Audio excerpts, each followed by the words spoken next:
जो देखने वाले हैं वो देखने वाले हैं प्रीपोजिशन के फंक्शन को, क्योंकि पहले हम लोग उसका एप्लीकेशन देख लिए, उसका डेफिनेशन भी देख लिए प्रीपोजिशन का, और बेसिकली जो भी चीज़ सीखे थे अब यहाँ पे यूसेज सीखेंगे प्रीपोजिशन का, यूसेज ऑफ प्रीपोजिशन, या इसको फंक्शन ऑफ प्रीपोजिशन भी बोल सकते हैं। प्रीपोजिशन का फंक्शन क्या है, तो एक प्रीपोजिशन का बहुत फंक्शन है, बहुत तरीके से यूज होता है, ठीक है।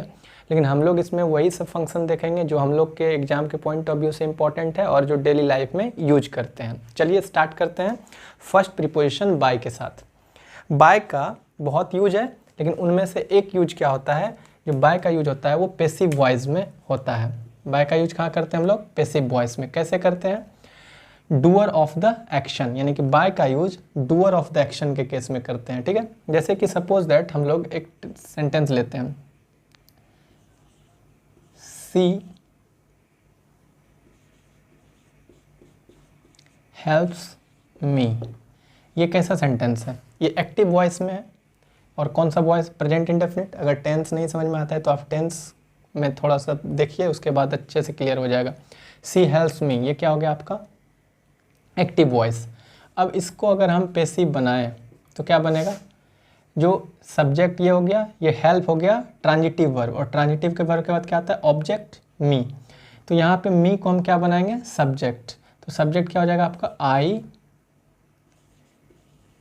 हेल्प्स को पैसिव करेंगे तो आई एम हेल्प्ड, V3 आ गया।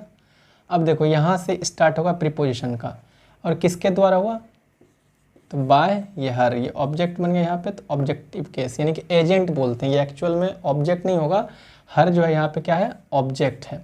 और जो ये डूअर का बात करते हैं, ये आपका लिविंग बीइंग होता है। क्या होता है, लिविंग बीइंग।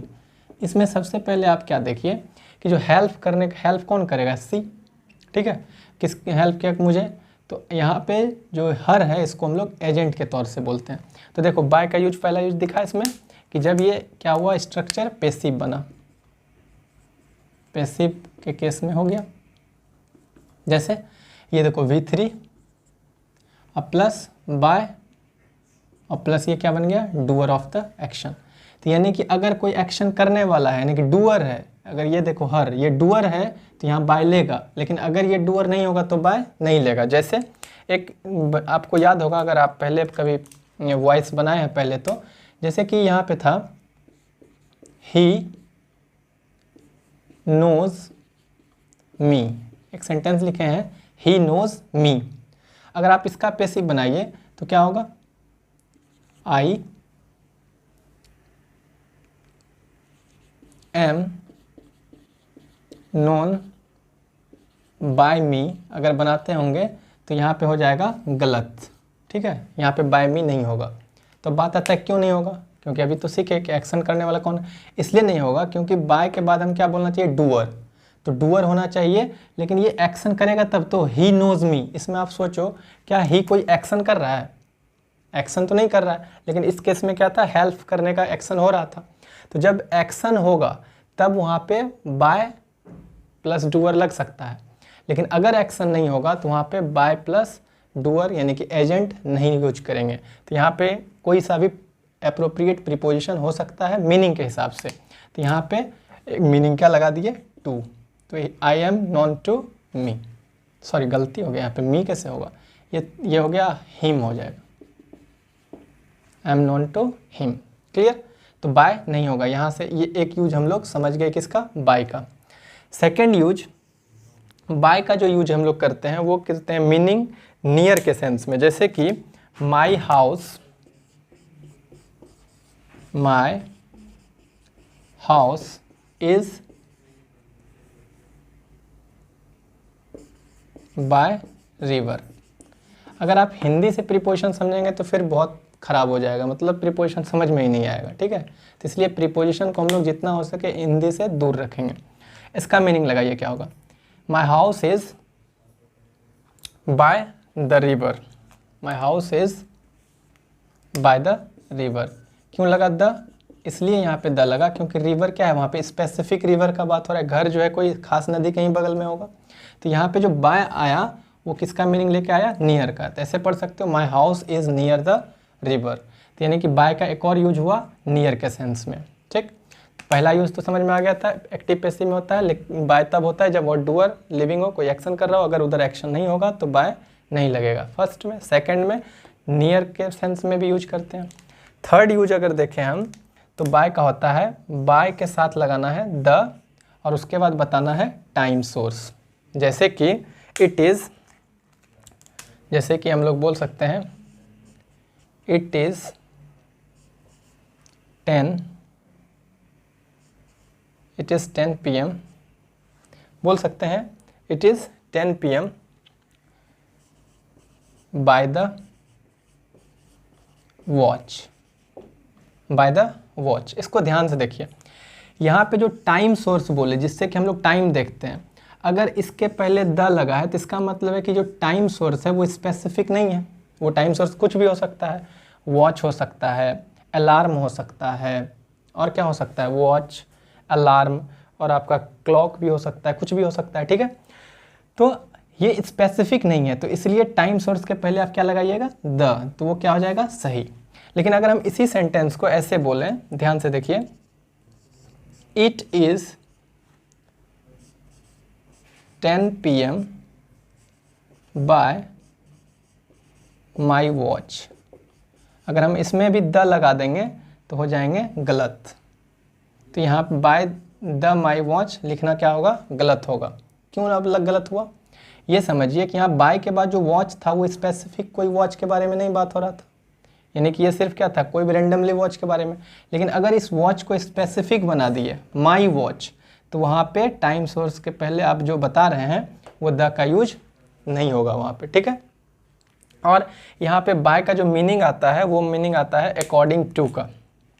बाय का मीनिंग यहाँ पे क्या आ रहा है, अकॉर्डिंग टू का, ठीक है। तो इसको समझ लीजिए, तो समझ में आ गया। ये बाय के बाद द टाइम लग सकता है, द वॉच हो सकता है, द अलार्म हो सकता है, द क्लॉक हो सकता है, कुछ भी हो सकता है। लेकिन अगर यहाँ पे इसके साथ स्पेसिफिक बना दें उसको, तो उसके पहले द का यूज नहीं करेंगे। तो बाय का 3 यूज देखें, चलिए देखते हैं चौथा यूज बाय का। जैसे फोर्थ यूज होगा showing direction of the movement. They came, जैसे इसका एग्जांपल लिखते हैं, they came by the fields, they came by the fields not by the road, not by the road. इस केस में क्या होगा, देखो जैसे बोलते हैं क्या दिखा रहा है, showing direction of the movement, यानी कि मूवमेंट का जो डायरेक्शन होता है उसको दिखाने के लिए भी किसका यूज करते हैं, द का। जैसे दे केम बाय द फील्ड्स, तो ये बाय जो है ये क्या दिखा रहा है आपका, डायरेक्शन किसका, मूवमेंट का। मतलब वो किसके होते हैं, फील्ड होते हुए आया, ना कि रोड होते हुए, मतलब खेत से, जो भी समझ लीजिए आप, ठीक। नेक्स्ट यूज है बाय का, बाय प्लस ट्रेबल सोर्स, यानी कि यहाँ पे समझिए थोड़ा सा, यहाँ पे हम कुछ एग्जाम्पल्स लिखते हैं, इसके बाद आपको क्लियर समझ में आएगा। ये इसको बोलते हैं जीरो आर्टिकल, जीरो आर्टिकल, यानी कि ट्रेबल सोर्स के पहले ए एन द का यूज नहीं होगा, ठीक है। जैसे कि ही केम हियर बाय बस, तो देखो यहाँ से ही केम हियर बाय बस, तो यहाँ पे बाय द बस बोलना भी क्या हो जाएगा, गलत हो जाएगा। बाय बस सही है, अगर इसको कोई बोलता है बाय द बस तो ये क्या हो जाएगा, गलत, ठीक है। और क्या क्या हो सकता है, बस हो सकता है आपका, होने का है तो कार, एरोप्लेन, ये सब क्या है, ट्रेवल सोर्स है, कार, एरोप्लेन, ये सब क्या हो जाएगा, सही हो जाएगा। लेकिन अगर इसके पहले द लगा दीजिएगा तो वो क्या हो जाएगा, गलत। द कार कहना क्या होगा, गलत, यानी कि द कार नहीं बोल सकते। एरोप्लेन बोल सकते हैं, द एरोप्लेन नहीं बोलेंगे, गलत हो जाएगा, ठीक है। तो इसमें समझ में आ गया आपको, he came here by car, he came here by aeroplane चलेगा, लेकिन बाय द या फिर अ कुछ भी नहीं, अ कार, अ बस, ये सब भी नहीं चलेगा। क्यों, क्योंकि बस आपका क्या है, ट्रेवल सोर्स है, कार क्या है, ट्रेवल सोर्स है, एरोप्लेन क्या है, ट्रेवल सोर्स है, तो इसके पहले तो द ये इसके पहले तो द नहीं लगेगा, यानी कि इसके पहले बाय तो लग जाएगा। लेकिन एक बात और यहाँ पे समझना है, अगर हम बोलते हैं बाय फुट तो क्या होगा, ये सही है या गलत है? तो फुट एक्चुअल में आपका क्या है, कोई ट्रैवल सोर्स तो है नहीं, इस कारण से यहाँ पे बाय गलत हो जाएगा, यहाँ पे हो जाएगा ऑन फुट। जैसे कि बाय कैमल सही होगा, नहीं होगा, क्योंकि कैमल आपका थोड़ी ट्रैवल सोर्स है, तो नहीं कि ट्रैवल सोर्स के पहले बाय लगता है और कैमल ट्रैवल सोर्स नहीं है, तो यहाँ पे क्या लगेगा, ऑन कैमल।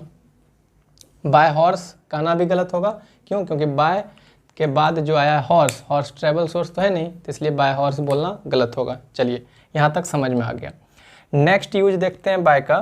तो एक और यूज है mode of payment. Mode of payment का मतलब क्या है, जब आप किसी भी चीज़ से आप पेमेंट करते हैं तो वहाँ पे बाय लगा सकते हैं, ठीक है, मोड ऑफ पेमेंट। लेकिन अगर आप कोई चीज़ ऑलरेडी से ही, जैसे इसका एग्जांपल देते हैं, I have to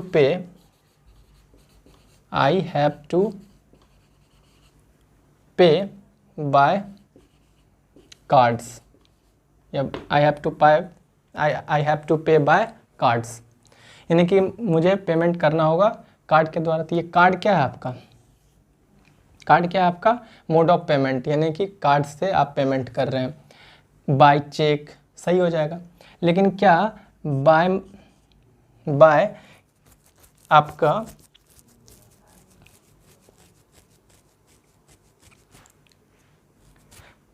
by cash होगा? आप सोचिए ज़रा।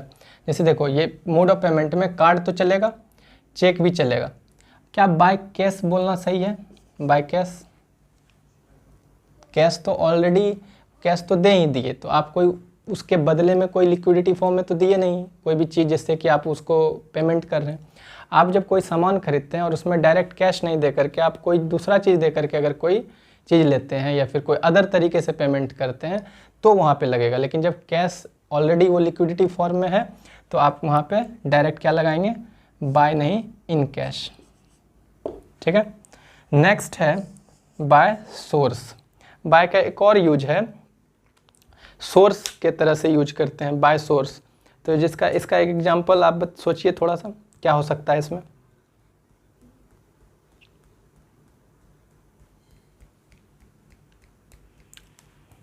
send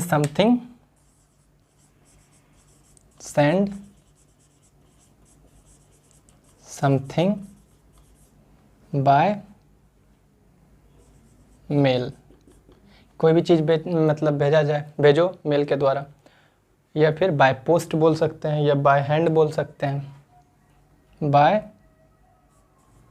पोस्ट या बाय हैंड। तो यहाँ पे जो ये बाय है ये क्या है, कोई सोर्स है जिसके द्वारा कोई चीज़ भेजा जा रहा है।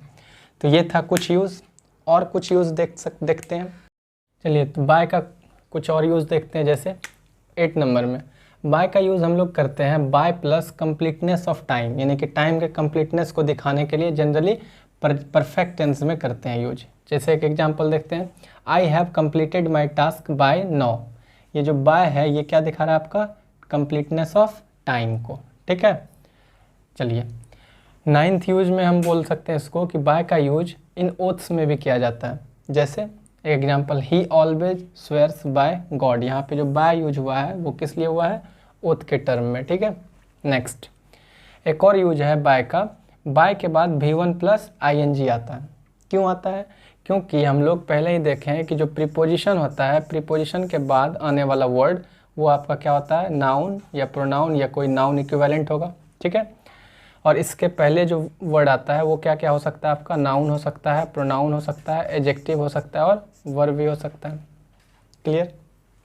तो बेसिकली हम लोग बोल रहे थे कि ये प्रीपोजिशन के बाद वाला नाउन आना चाहिए, तो प्रीपोजिशन के बाद वर्ब कैसे आ जाएगा, तो ना तो यहाँ पे V1 होगा, ना तो V2 होगा और ना तो V3 होगा, ये गलत हो जाएगा प्रीपोजिशन के बाद डायरेक्ट। लेकिन V4 सही क्यों हो जाता है, क्योंकि नाउन यानी कि V1 के प्लस अगर ING लग जाता है V1 में तो ये नाउन बन जाता है। इसका एक टेक्निकल नाम क्या होता है, जीरंड, ठीक है। तो V1 प्लस ING ये बन जाता है जीरंड और ये बिहेव करता है किसके तरह, नाउन के तरह। तो इसलिए प्रीपोजिशन के बाद क्या आता है, V1 प्लस ING का फॉर्म आएगा, ना कि ये, ठीक है। इसका एग्जाम्पल देख लेते हैं। तो my students won my heart by do their work, तो ये गलत हो जाएगा। ये बाय क्या है यहाँ पे, प्रीपोजिशन, तो इसके बाद क्या चाहिए, नाउन। तो नाउन सिर्फ V1 से नहीं होता है, ना ही V2 से, ना ही V3 से, तो ये होता है ING फॉर्म से। तो ये हो जाएगा answer by doing his work. तो और भी बहुत सारा बाय का यूज होता है, लेकिन हम लोग जितना देखें इतना हम लोग के लिए मोर देन सफिशिएंट है। चलिए मिलते हैं फिर नेक्स्ट वीडियो में नेक्स्ट प्रीपोजिशन के साथ। तब